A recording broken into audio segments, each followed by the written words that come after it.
গাজা একটি নাম যার চারপাশে আবৃত রয়েছে হাজার বছরের ইতিহাস, যুদ্ধ, সংস্কৃতি আর বিশ্বাসের গল্প। কানানীয় ও মিশরীয় যুগ খ্রিস্টপূর্ব ৩০০০ সালেরও আগে গাজা ছিল প্রাচীন কানানীয়দের বসতি।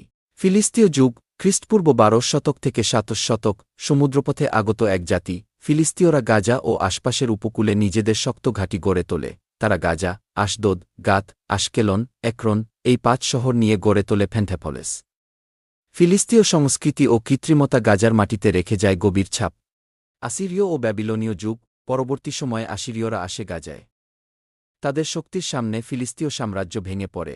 তারপর ব্যাবিলনীয়রাও এখানে আধিপত্য প্রতিষ্ঠা করে এবং গাজার গায়ে আঁকে নতুন রাজনৈতিক মানচিত্র। পার্সিয়ান যুগ খ্রিস্টপূর্ব ৬ষ্ঠ শতকে গাজা আসে পার্সিয়ানদের হাতে। তারা এটিকে তাদের পশ্চিমাঞ্চলীয় প্রশাসনিক কেন্দ্র হিসেবে ব্যবহার করে।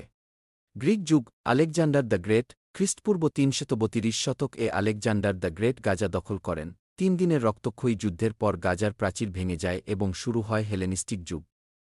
গ্রিক সংস্কৃতি ঢুকে পড়ে গাজার অলিগলিতে। রোমান ও বাইজান্টাইন শাসন রোমানরা গাজাকে বানায় বাণিজ্য ও খ্রিস্টধর্মের কেন্দ্র।